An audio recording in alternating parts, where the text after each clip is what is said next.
started coming up. This is the book we're reading.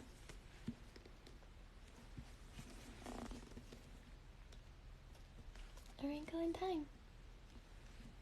It's the all-in-one book. The trilogy, as they say. I just read it. I saw this at Barnes & Noble when, going outside and shopping in public was a thing. Is Barnes & Noble still a thing? I love bookstores. I miss them. But we're going to be reading this. So, I was trying to do, the whole Halloween-y, scary stuff, and I was thinking about doing, Frankenstein, or Frankenstein's monster, but I'm a sucker for this. But, yeah. So, I haven't been reading in a while. Sorry about that. Been sleeping a lot. Not feeling the greatest. Chronic illness, sucks. But I'm doing a little bit better. Slowly but surely. So, I'm just going to start a new book with A Wrinkle in Time. So, hopefully everybody knows it and likes it. I'll wait for everybody to start joining because I know it's been a hot second since I've had a reading live. So I want to make sure everybody... Swear you're not the same person on Twitch. Big ritual. I'm really tired right now. Wait, what do you mean?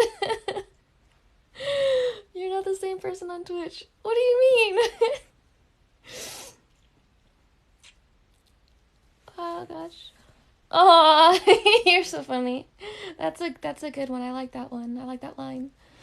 So we're gonna be reading this one. So, gonna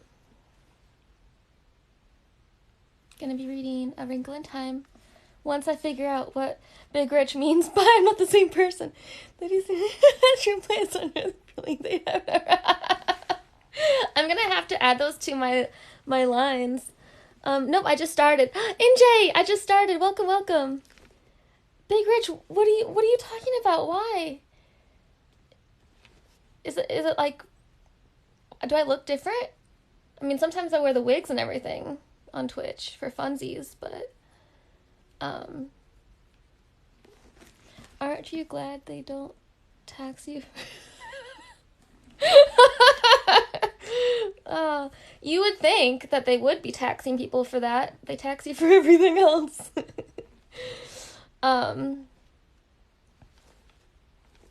That's funny. Thank you. You really just don't look the same. Really? I mean, I don't have makeup on, so maybe that's why. Hello. I mean, I'm also laying down. We are going to be reading A Wrinkle in Time. It's actually the trilogy, so I'm going to be reading through all three of the books.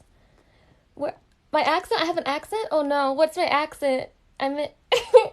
You tell me what accent I have first, and then I'll tell you where I'm from. You're ready to help my stream? Oh my gosh, Handsome Funny! Oh, I'm so glad. I'm so glad. Story time. Word, I like this. Awesome. No. I don't know, I'm just... Wait, what are those? Blown away?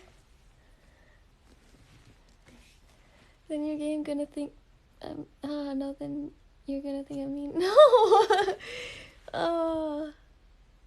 Wait, favorite, she could use a different camera for TikTok and... Oh yeah, I do use a different camera for streaming TikTok. Obviously, I use my phone. And then for Twitch, I use my actual camera, which is not a great camera, actually.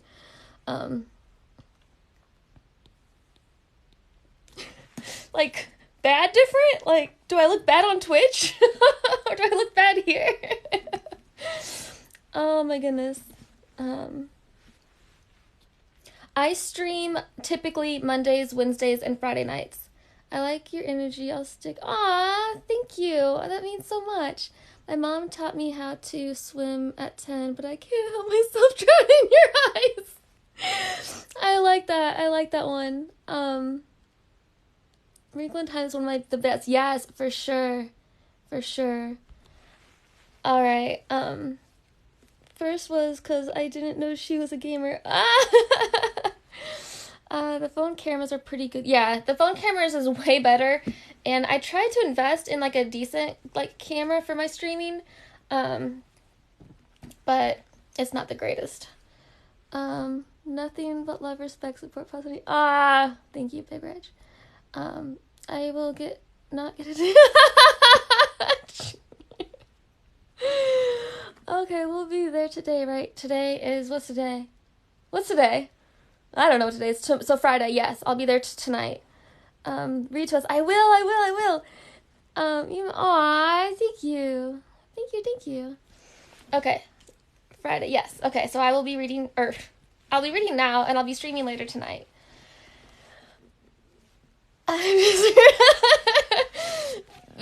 Big Rich, do we need to send help? Are you okay? Thank you, Jack. Thank you. So yeah, we'll be there. Awesome. All right. So this book is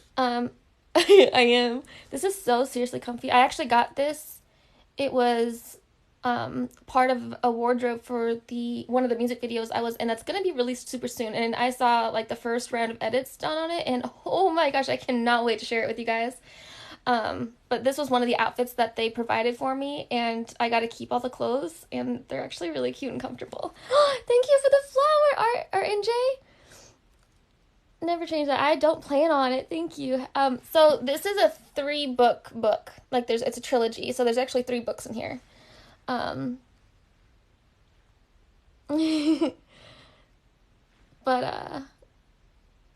let me try to catch up. I love it. Looks great on you. Thank you. If I were to drop dead, please continue reading.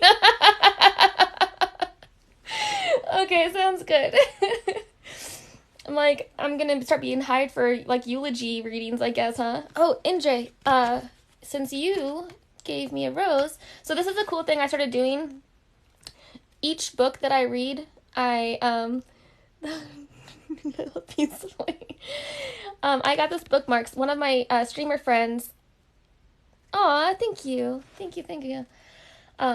gave me this idea to have a bookmark that I can write people's names in that, Big Rich, thank you, that give me gifts. So each person that gives me a gift on here, I'll write their name on one of the books on the bookshelves that I put in my book. So first we have NJ. Welcome back.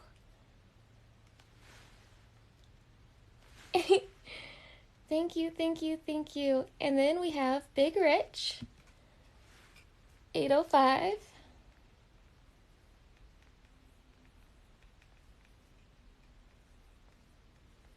So you guys are on the top shelf. Right there and right there. Thank you. Aw, that's so sweet. I love it. Hey, Steven. Welcome. Okay. Are we ready to start? So I'm going to be starting the first book. So if anybody doesn't know, A Wrinkle in Time is the first book of 3.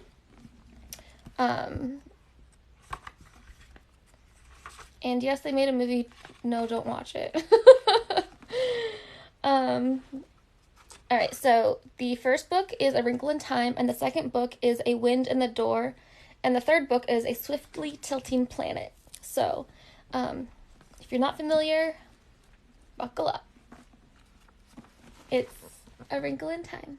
That's the first book I'm reading. It's a trilogy, so this book has all 3 books in it, actually. I saw it at Barnes & Noble. I actually have, like, the original paperback book of the first book, but I saw this, and it has all 3, because I could not find the last book anywhere.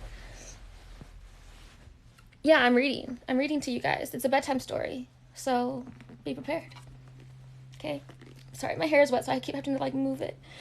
But I will be listening. That is perfectly fine. Part of the reason I do this is for people who need help falling asleep, so, yeah. And what I started to do is I started to put, these lives on my YouTube channel. So if you miss any chapters, you can go there and catch up. Welcome in for, oh, Big Rich, positive vibes only, keep it respond. Aw, thank you, Big Rich. I appreciate that. Oh, Governors! Hey, no fair. I'm working and you're reading bedtime stories. Oh, White Wolf, I'm sorry. You can listen to it like you're listening to Audible, you know, because that's kind of what this is. Gavadiers, thank you. Okay, I'm adding yours. I keep calling you Gavadiers, even though I know that's not how it's pronounced. It's like Gavaders. I don't know how to pronounce it, but ever since I started saying Gavadiers, I love saying it like that, so hopefully you don't dislike it.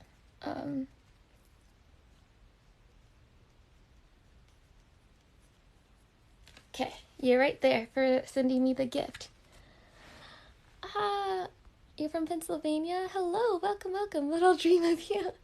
That's hilarious. But the stream is for 24 hours, that stream. Hey, dude, good. Take advantage of that. Hello. Thank you for the follow. Seeing you are on How to Stop By Us. Thank you. Yep. Cali here. Ooh, nice. I have several friends that are in Cali. I'm in bed falling asleep, but this is definitely going to help more. Awesome. Oh my gosh. I'm so glad. Hello. I am not a teacher. I get that question like every time. It's funny. Okay, so I'm going to start reading now. So as usual, I'm actually just starting, so it'll be chapter 1 of A Wrinkle in Time. And well, let's see, I can't remember how long these chapters are.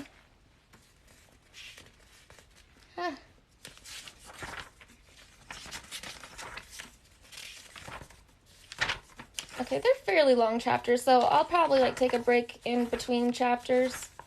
Oh, it's really long. Wait, is this all? One chapter? Hold on.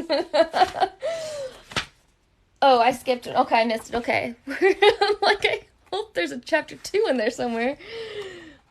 Okay, so they're not too terribly long. They're about the same length as the Illustrated Man was, so I'm doing good. Wait, Wolf, thank you for the flowers. I got a new bookmark for a new book, so I'm adding your name to it for sending the gifts. Thank you. Your name is a little longer, so White Wolf 3435. What? 34. There you are. You're on that big book right there.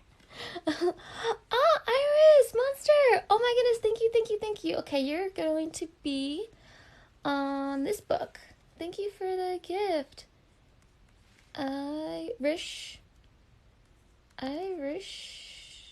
Monster 22. Oh, I love it. Irish, you're right there. That's where you're at. Thank you. I like the marker. It's my favorite thing that I got to do. I think, it's like a way to show thanks. It was a long stream and good because someone rated me with 14 plus people yesterday. That sounds awesome. Alright. So gonna start reading and then I'll check back with you guys to catch up on any chats. You can chat amongst yourselves or just listen, and then whenever I take a break, you guys can send messages that you want to send. And for anybody who's just joining, we are reading A Wrinkle in Time. Big Rich, thank you. Oh my goodness. Okay, yeah, so I'm just reading bedtime story, Wrinkle in Time. It's a way to help me kind of wind down, as well as helping anybody else who needs help going to sleep or just doesn't like to read and likes Audible but doesn't want to pay for Audible. All right, let's go. Ready? Oh, I love this. So anybody who knows or has studied literature, good morning, Kentucky. Yes. Actress, model, yeah. So anybody who understands like classic like horror like foretelling, like literature, like with foreshadowing, understands what this first line means. Thanks, when are you getting a nose job? Why am I getting a nose job?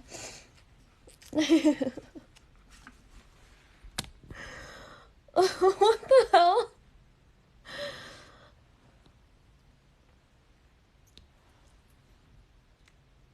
Damn. Not? When are you getting a personality job? Alright. Let's continue. It was a dark and stormy night. In her attic bedroom, Margaret Murry, wrapped in... Sorry. Thank you, Joy. Oh, I know. It's just a troll. I know. I'm too old to be self-conscious, I guess, is one way to put it. Right? It's fine. Haters bring in stuff too. Keep going. Okay, yeah. So, yeah. I have no issues with my nose, don't worry. But I appreciate you guys sticking up for me. Alright. It was a dark and stormy night. In her attic bedroom, Margaret Murry, wrapped in an old patchwork quilt, sat on the foot of her bed and watched the trees tossing in the frenzied lashing of the wind. Behind the trees, clouds... Why is that flickering? Hold on. It's like distractingly flickering.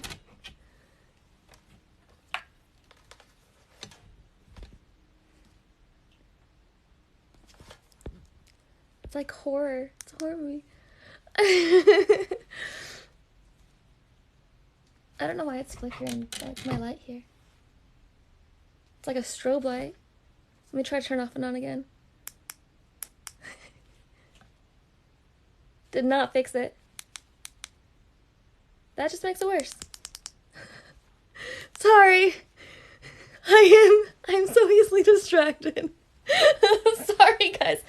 I turned it down low so it's less noticeable. Sorry. Thank you, Irish. Alright, it's off to a great start. Okay. I'm sorry. That's like super distracting to me. Okay, just don't pay attention. Squinting less. Alright. Just ignore the strobe light. Ignore the strobe light. I can't ignore that strobe light. What the hell is wrong with my light? Hold on. Let me try to fix it. Maybe it's like the wiring. Yeah, I can't handle it. I can't. It wasn't having an issue before. Maybe I like twisted it too much and it's like unhappy with me now. I think I fixed it.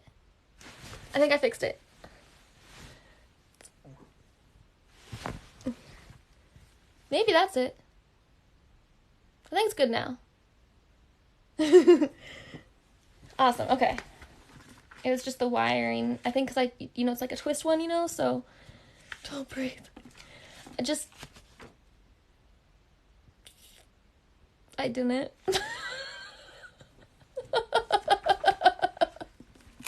Alright, sorry guys. Sorry, it's just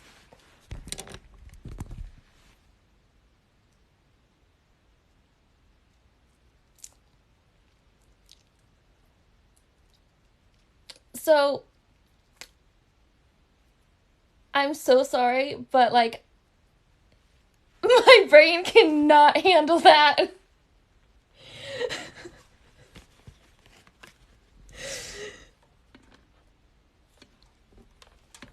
Break the light. We're never reading this book, Harley. You don't understand. Like, I am a high sensing person, so everything that's a sensory thing is like heightened for me. So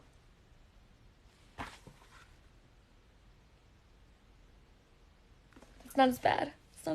Okay. All right. It was a dark and stormy night. In her attic bedroom, Margaret Murry, wrapped in an old patchwork quilt, sat on the foot of her bed and watched the trees tossing in the frenzied lashing of the wind. Behind the tree, clouds scubbed frantically across the sky. Every few moments the moon ripped through them, creating wraith-like shadows that raced along the ground. The house shook. Wrapped in her quilt, Meg shook. She wasn't usually afraid of weather. It's not just the weather, she thought. It's the weather on top of everything else. On top of me. On top of Meg Murry doing everything wrong. School. School was all wrong. She'd been dropped down to the lowest section in her grade. That morning one of her teachers had said crossly, "Really, Meg, I don't understand how a child with parents as brilliant as yours are supposed to be can be such a poor student. If you don't manage to do a little better, you'll have to stay back next year." During lunch, she'd roughhoused a little to try to make herself feel better, and one of the girls said scornfully, "After all, Meg, we aren't grade school kids anymore. Why do you always act like such a baby?" And on the way home from school, as she walked up the road with her arms full of books, one of the boys had said something about her dumb baby brother. At this, she'd thrown the books on the side of the road and tackled him with every ounce of strength she had, and arrived home with her blouse torn and a big bruise under one eye. Sandy and Dennis, her 10-year-old twin brothers, who got home from school an hour earlier than she did, were disgusted. "Let us do the fighting when it's necessary," they told her. "A delinquent, that's what I am," she thought grimly. "That's what they'll be saying next. Not Mother, but them. Everybody else. I wish Father—" But it was still not possible to think about her father without the danger of tears. Only her mother could talk about him in a natural way, saying, "When your father gets back." Gets back from where? And when? Surely her mother must know what people were saying, must be aware of the smugly vicious gossip. Surely it must hurt her as it did Meg, but if it did, she gave no outward sign. Nothing ruffled the serenity of her expression. Why can't I hide it too? Meg thought. Why do I always have to show everything? Feel that. I want popcorn.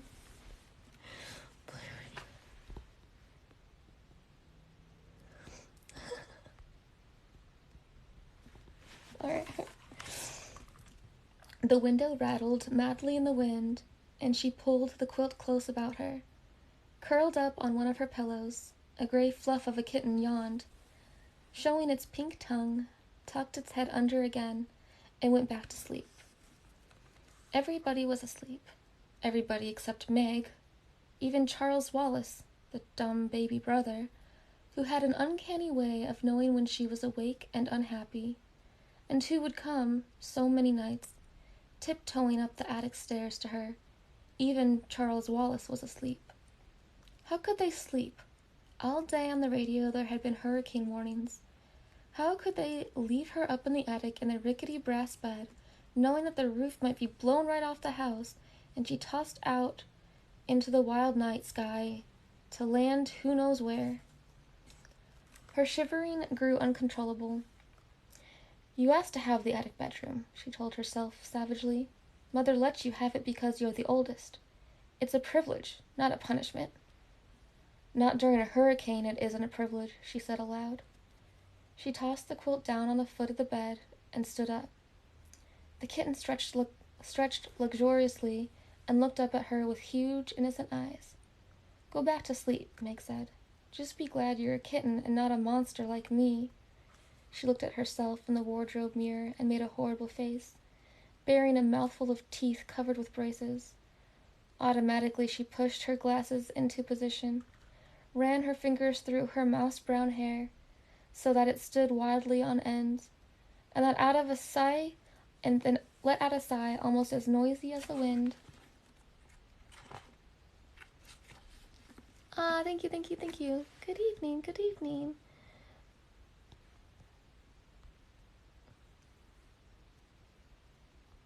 Wait, what? Very nice.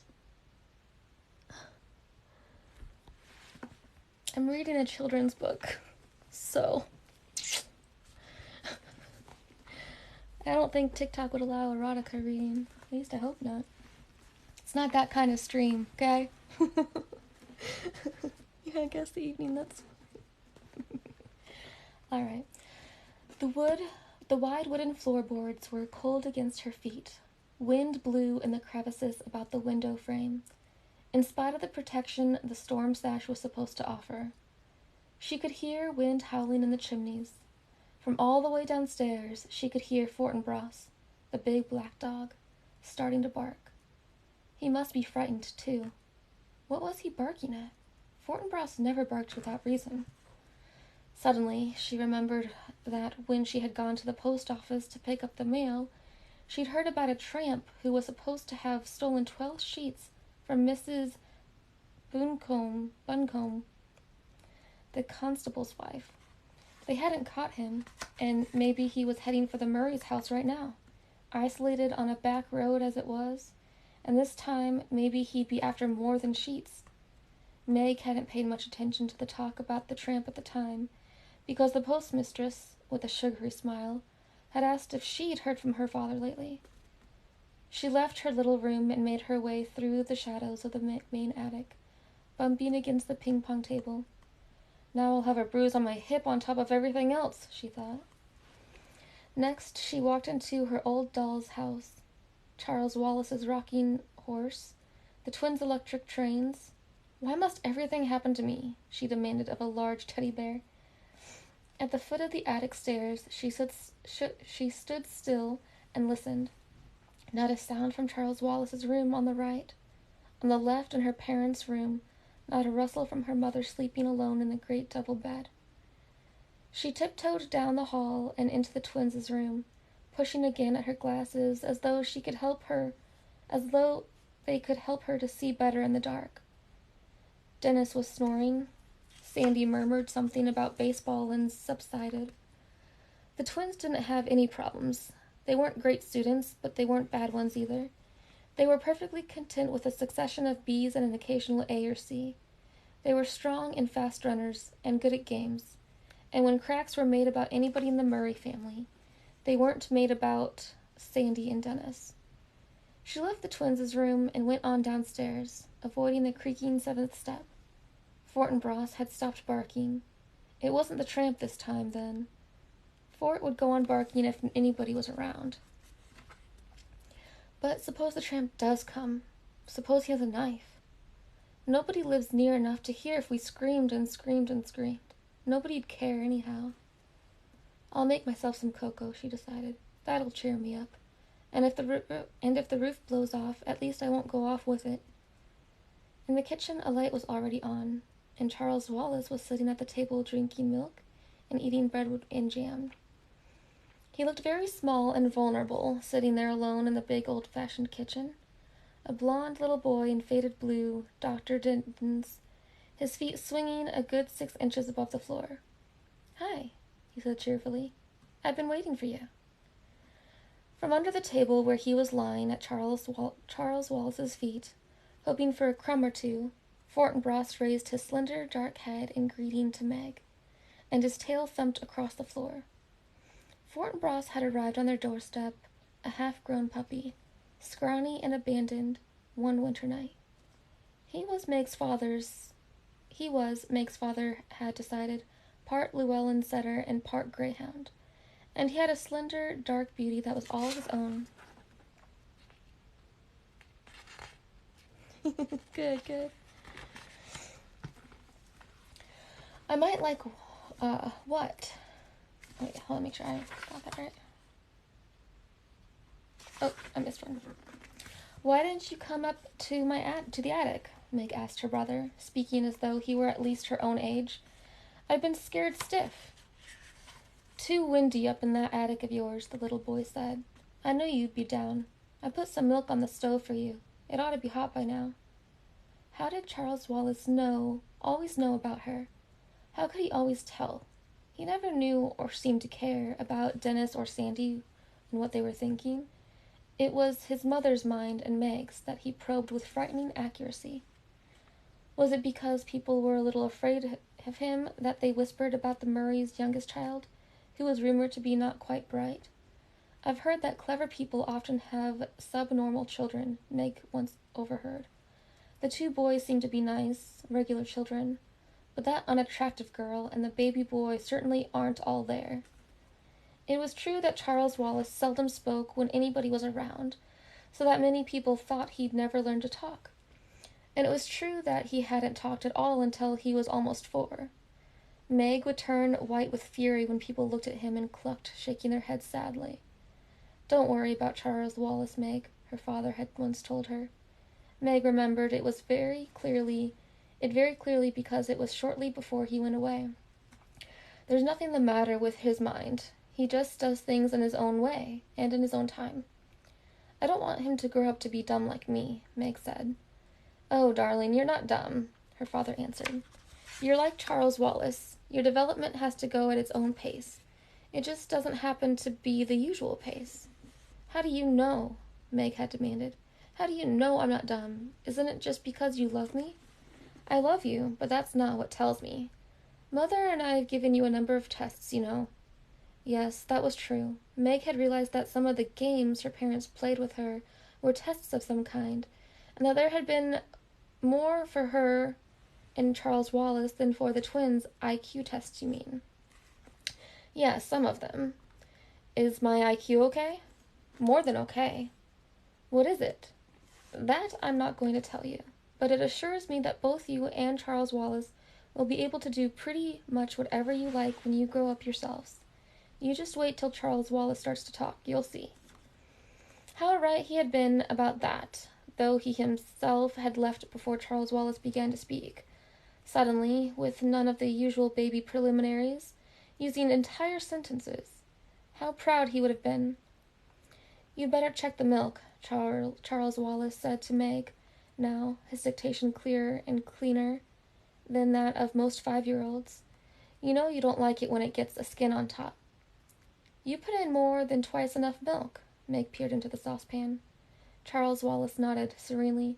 "I thought Mother might like some." "Oh, what happened?" Tom. Aw, thank you. Thank you for the applause.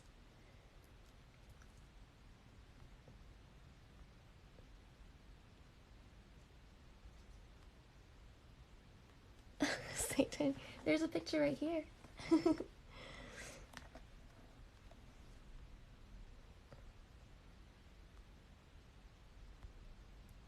Okay, just making sure I saw. 3 realms fired, alien.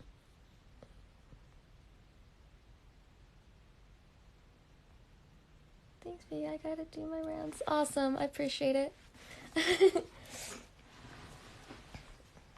Awesome, of course. "I might like what?" a voice said, and there was their mother standing in the doorway. "Cocoa," Charles Wallace said. "Would you like a liverwurst and cream cheese sandwich? I'll be happy to make you one." "That would be lovely," Mrs. Murray said, "but I can make it myself if you're busy." "No trouble at all." Charles Wallace slid down from his chair and trotted over to the refrigerator, his pajamaed feet padding softly as kittens. "How about you, Meg?" he asked. "Sandwich?" "Yes, please," she said, "but no liverwurst. Do we have any tomatoes?" Charles Wallace peered into the crisper. "One. All right if I use it on Meg, Mother?" "To what better use could it be put?" Mrs. Murray smiled. "But not so loud, please, Charles. That is, unless you want the twins downstairs, too." "Let's be exclusive," Charles Wallace said. "That's my new word for the day. Impressive, isn't it?" "Prodigious," Mrs. Murray said. "Meg, come let me look at that bruise." Meg knelt at her mother's feet. The warmth and light of the kitchen had relaxed her so that her attic fears were gone. The cocoa steamed fragrantly in the saucepan, geraniums bloomed on the windowsills, and there was a bouquet of tiny yellow chrysanthemums in the center of the table. The curtains, red with a blue and green geometrical pattern, were drawn, and seemed to reflect their cheerfulness throughout the room. The furnace purred like a great sleepy animal. The lights glowed with steady radiance outside, alone in the dark. The wind still battered against the house, but the angry power that had frightened Meg while she was alone in the attic had subdued by the familiar comfort of the kitchen. Underneath Mrs. Murray's chair, Fortinbras let out a contented sigh. Mrs. Murray gently touched Meg's bruised cheek. Meg looked up at her mother, half in loving admiration, half in sullen resentment. It was not an advantage to have a mother who was a scientist and a beauty as well. Mrs. Murray's flaming red hair, creamy skin, and violet eyes with long dark lashes seemed even more spectacular in comparison with Meg's outrageous plainness. Meg's hair had been passable as long as she wore it tidily in braids. When she went into high school, it was cut, and now she and her mother struggled with putting it up. But one side would come out curly and the other straight, so that she looked even plainer than before. "You don't know the meaning of moderation, do you, my darling?" Mrs. Murray asked. "A happy medium is something I wonder if you'll ever learn. That's a nasty bruise the Henderson boy gave you. By the way, shortly after you'd gone to bed, his mother called up to complain about how badly you'd hurt him. I told her that since he's a year older and at least 25 pounds heavier than you are, I thought I was the one who ought to be doing the complaining, but she seemed to think it was all your fault." "I suppose it depends on how you look at it," Meg said. "Usually, no matter what happens, people think it's my fault, even if I have nothing to do with it at all. But I'm sorry, I tried to fight him. It's just been an awful week, and I'm full of bad feeling." Mrs. Murray stroked Meg's shaggy head. "Do you know why?" "I hate being the oddball," Meg said. "It's hard on Sandy and Dennis."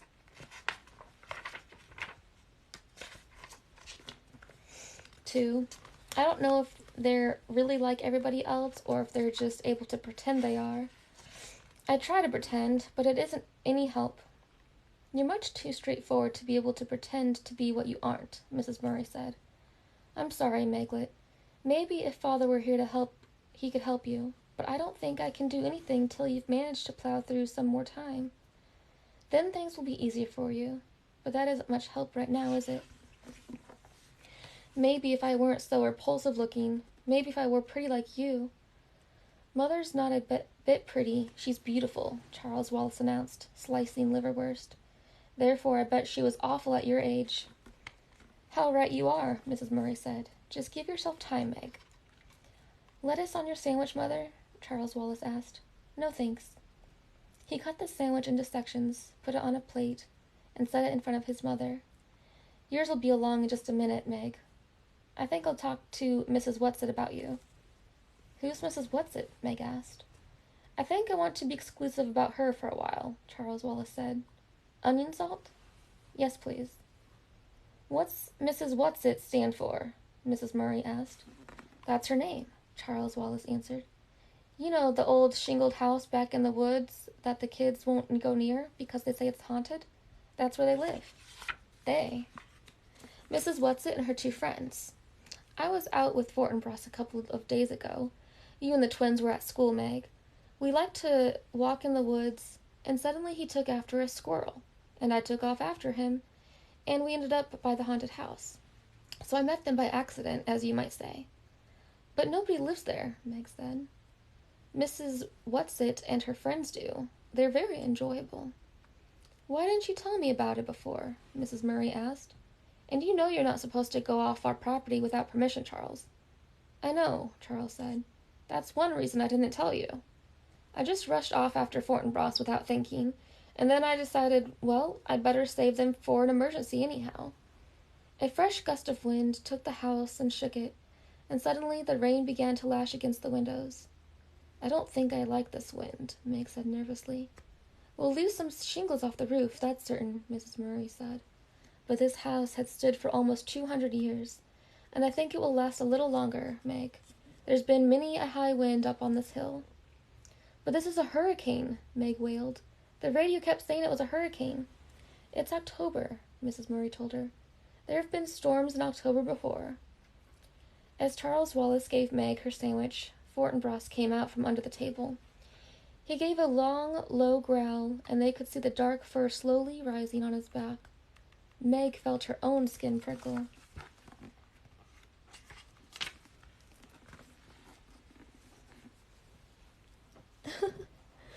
Are other people reading? Oh, I guess they started catching on. Meg's braids are on a little tight. Me, right? Oh, really? Huh.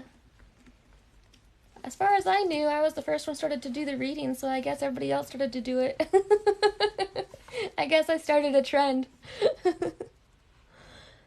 Interesting. That's interesting. Yeah, I've been doing these TikTok live readings for about 3 months now. That's funny. I never heard of anybody else doing them until now, I guess. That's funny. It is interesting. Cool. Hey, it works, you know? Alright, what's wrong? She asked anxiously. Fortinbras stared at the door that opened into Mrs. Murray's laboratory, which was in the old stone dairy right off the kitchen. Beyond the lab, a pantry led outdoors. Though Mrs. Murray had done her best to train the family to come into the house through the garage door or the front door and not through her lab. But it was the lab door and not the garage door towards which Fortinbras was growling. You didn't leave any nasty-smelling chemicals cooking over a Bunsen burner, did you, Mother? Charles Wallace asked. Mrs. Murray stood up. No, but I think I'd better go see what's upsetting Fort, anyhow. It's the tramp. I'm sure it's the tramp, Meg said nervously. What tramp? Charles Wallace asked. They were saying at the post office this afternoon that a tramp stole all Mrs. Buncombe's sheets. We'd better sit on the pillowcases then, Mrs. Murray said lightly. I don't think even a tramp would be out on a night like this, Meg. But that's probably why he is out, Meg wailed, trying to find a place not to be out. In which case I'll offer him the barn till morning. Mrs. Murray went briskly to the door. I'll go with you. Meg's voice was shrill. No, Meg, you stay with Charles and eat your sandwich. Eat, Meg exclaimed as Mrs. Murray went out through the lab. How do you expect me to eat? Mother can take care of herself, Charles said. Physically, that is. But he sat in his father's chair at the table, and his legs kicked at the rungs, and Charles Wallace, unlike most small children, had the ability to sit still. After a few moments that seemed like forever to Meg, Mrs. Murray came back in, holding the door open for... Was it the tramp? It seemed small for Meg's idea of a tramp. The age or sex was impossible to tell, for it was completely bundled up in clothes. Several scarves of assorted colors were tied around the head, and a man's felt hat perched atop. A shocking pink stole was knotted about a rough overcoat, and black rubber boots covered the feet. Mrs. Whatsit, Charles said suspiciously, what are you doing here, and at this time of night, too? Now don't be worried, my honey, a voice emerged from among turned-up coat collar, stole, scarves, and hat, a voice like an unoiled gate, but somehow not unpleasant. Mrs. Whatsit says she lost her ways, Mrs. Murray said.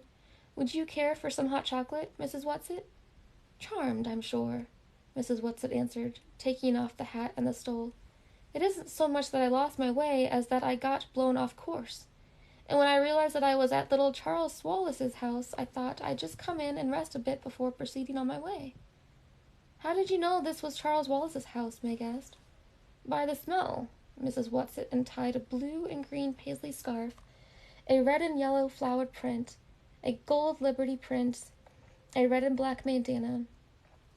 Under all this, a sparse quantity of grayish hair was tied in a small but tidy knot on top of her head.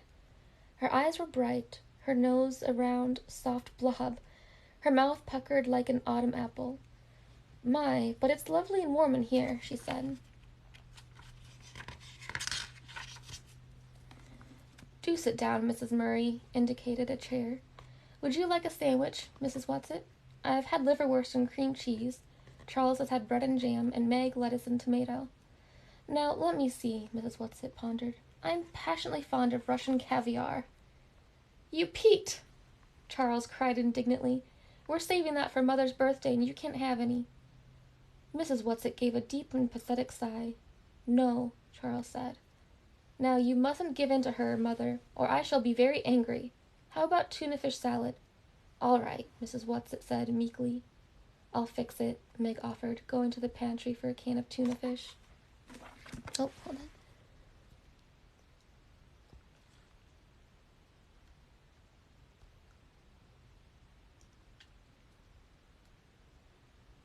pretty. I've gone by times.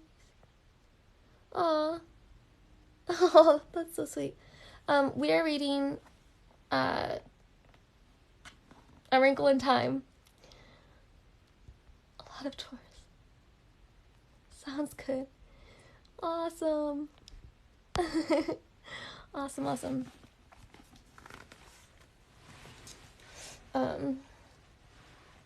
For crying out loud, she thought, this old woman comes barging in on us in the middle of the night, and Mother takes it as though there weren't anything peculiar about it at all.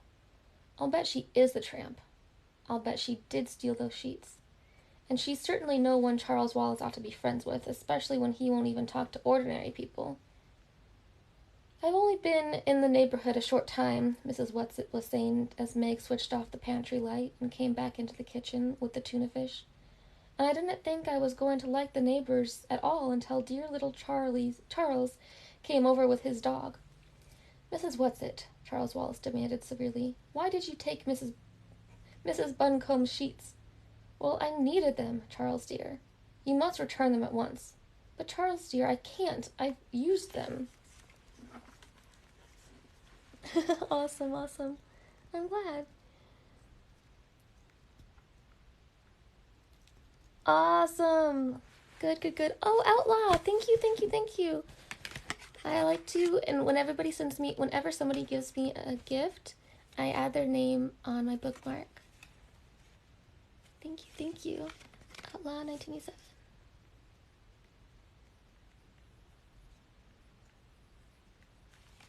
You're right there. Thank you. Will! Thank you for the follow. Oh, thank you for the phone. Okay, thank you for the gifts. Jesse James. Uncle Ruckus. Oh, man. Alright. It was very wrong of you, Charles Wallace scolded. If you needed sheets that badly, you should have asked me. Oh, thank you for the follow.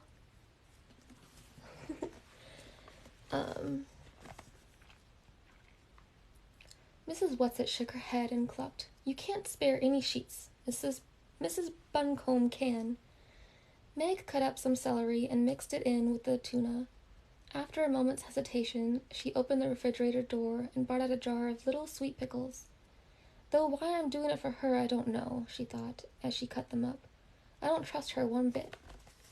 Tell your sister I'm all right, Mrs. Whatsit said to Charles. Tell her my intentions are good.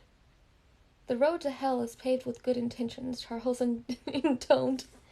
My, but isn't he cunning? Mrs. Whatsit beamed at him fondly. It's lucky he has someone to understand him. But I'm afraid he doesn't, Mrs. Murry said. None of us is quite up to Charles. But at least you aren't trying to squash him down, Mrs. Whatsit nodded, her head vigorously. You're letting him be himself. Here's your sandwich, Meg said, bringing it to Mrs. Whatsit. Do you mind if I take off my boots before I eat? Mrs. Whatsit asked, picking up the sandwich nevertheless. Listen, she moved her feet up and down in her boots, and they could hear water squelching. My toes are ever so damp. The trouble is that these boots are a mite too tight for me, and I never can take them off by myself. I'll help you, Charles offered.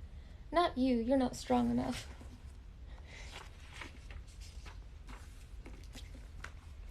I'll help, Mrs. Murry squatted at Mrs. Whatsit's feet, yanking on one slick boot. When the boot came off, it came suddenly. Mrs. Murry sat down with a thump. Mrs. Whatsit went tumbling backward with the chair onto the floor, sandwich held high in one old claw. Water poured out of the boot and ran over the floor and the big braided ruck. Oh, dearie me, Mrs. Whatsit said, lying on her back in the overturned chair, her feet in the air, one in a red and white striped sock, the other still booted. Mrs. Murry got to her feet. Are you all right, Mrs. Whatsit? If you have some liniment, I'll put it in my dignity, Mrs. Whatsit said, still supine. I think it's sprained. A little oil of cloves mixed well with garlic is rather good. And she took a large bite of sandwich. Do please get up, Charles said. I don't like to see you lying there that way. You're carrying things too far. Have you ever tried to go to your feet with a sprained dignity? But Mrs. Watson scrambled up, right to the chair, and then sat back down on the floor. The booted foot stuck out in front of her, and took another bite. She moved with great agility for such an old woman. At least Meg was reasonably sure that she was an old woman, and a very old woman at that. Mrs. Whatsit, her mouth full, ordered Mrs. Murry, "Now pull while I'm already down." Quite calmly, as though this old woman had her boots were nothing out of the ordinary, Mrs. Murry pulled until the second boot relinquished the foot. This foot was covered with a blue and gray argyle sock, and Mrs. Whatsit sat there, wriggling her toes contentedly, finishing her sandwich before scrambling to her feet. "Ah," she said, "that's ever so much better," and took both boots and shook them out over the sink. "My stomach is full, and I'm warm inside and out, and it's time I went home." "Don't you think you better stay till morning?" Mrs. Murry asked. "Oh, thank you, dearie. But there's so much to do, I just can't waste time sitting around frivoling. It's much too wild a night to travel in." "Wild nights are my glory," Mrs. Whatsit said. "I just caught in a downdraft and blown off course." "Well, at least till your socks are dry." "Wet socks don't bother me. I just didn't like the water squishing around in my boots. Now, don't worry about me, lamb." Lamb was not a word one would ordinarily think of calling Mrs. Murry. "I shall sit down for a moment and pop on my boots, and then I'll be on my way." Speaking of ways, pet, by the way, there is such a thing as a tesseract. Mrs. Murry went very white, and with one hand reached backward and clutched at a chair for support. Her voice trembled. "What did you say?" Mrs. Whatsit tugged at her second boot. "I said," she grunted, shoving her foot down in, "that there is," shove, "such a thing," shove, "as a tesseract." Her foot went down into the boot, and grabbing shawls, scarfs, and hat, she hustled out the door. Mrs. Murry stayed very still, making no move to help the old woman. As the door opened, Fortinbras streaked in, panting, wet and shiny as a seal. He looked at Mrs. Murry and whined. The door slammed. "Mother, what's the matter?" Meg cried. "What did she say? What is it?" "The tesseract," Mrs. Murry whispered. What did she mean? How could she have known? And that's the end of that chapter. I just finished reading the first chapter of A Wrinkle in Time.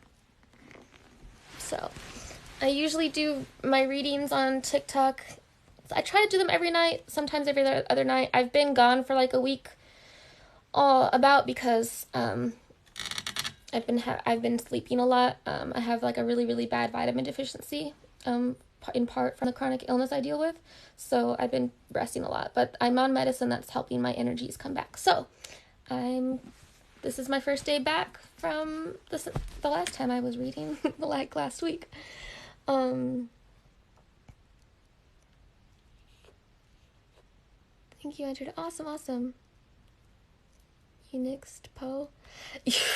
Man, Poe is hard to read down here, you know? It's just, I couldn't even focus. Thank you, Big Rich, for more of the flowers. Ultra Cheese, you just joined a story time. Thank you. It is one of my favorite books. The first book I read when I first started doing this, bedtime stories lives, was The Illustrated Man, which is like my top favorite book. Read through that. And then the second book we read through was Treasure Island. And I just finished that like a week and a half ago. And I was trying to read Edgar Allan Poe for Halloween-y time, but I gave up on that.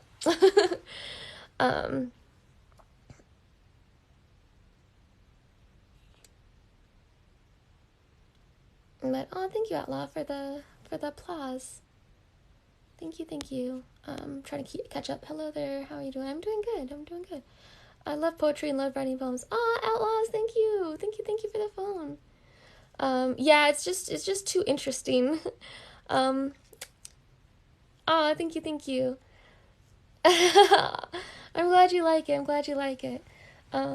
Sorry it's been a while since I've been able to do this. Like I said, I've been not feeling the greatest and super, super sleepy, so slowly starting to feel better. So I'll be resuming doing this regularly again. And tonight was chapter 1 of that's the last book, sorry. A Wrinkle in Time. It's a trilogy, so all 3 of them are in here. Oh, thank you for the follow. Yeah, so thank you everybody for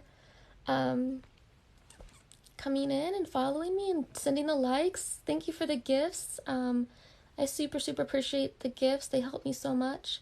And I'm glad that you guys enjoy this. Thank you. Is in a book and it has to do with the letter J. I'm not following. Alright, so that concludes tonight's bedtime story. And I will start trying to schedule this again. Oh, Louis! Thank you. Yeah, so I'm going to add you to my bookmark since you sent a gift, Louis. Welcome back. So, essentially, my thing is, every new book I read, I start a new bookmark. Johnny, and I looked it up, the anagrams or whatever, or however you pronounce it, and I did do the test. I need to do it again. I just keep forgetting. Of course, I'm so glad. That's why I love hearing that. I love that when people say how much they enjoy this. I'm so glad. So each book I read, I start a new bookmark. And the bookmarks, whenever somebody sends me a gift in the live, I put their name on a book on the bookshelf on the bookmark that I put in the book. And then when I'm done with the book, whoever has, like everybody who sent me gifts during that reading of the book, I keep it in there forever. So I thought that was pretty cool, So pretty cute. So I'm streaming tonight, Friday night. I'm streaming on Twitch, and they've been getting like really crazy good. So I streamed on Wednesday for 6 hours because it was amazing. It was a great stream. It was probably the best stream I've had, and I've had a lot of good streams. So the community I have is just amazing. So I may not read tonight after my stream, which would technically be tomorrow morning. But if I don't stream tomorrow night, then I'll be streaming, or I'll be doing the reading live Saturday night. So I'm going to start getting back on a schedule with this again. So it's cool. I like... Whitehurst! Hi! Welcome. I have a lot of books where you keep them. Yes. Broke my damn hand today. Can't sleep. Oh, no. That's not good. Put some ice on it. Yeah. Alright, so thank you again, everybody, for being here. My light finally stopped flickering, so that's nice. So yeah, thanks for being here. I appreciate you all. Well, just to help the pain to go to sleep, I mean. Oh, thank you for the moon. Ella. Yeah, I got you on there. I had frozen corn I was gonna ice it with. Okay, good. Yeah, so anyways, hope everybody has an amazing night, morning, wherever you're at. And I'll be continuing the reading of chapter 2 of A Wrinkle in Time. Probably, maybe tomorrow night or Friday night, tonight, after my stream. And if not, Saturday night.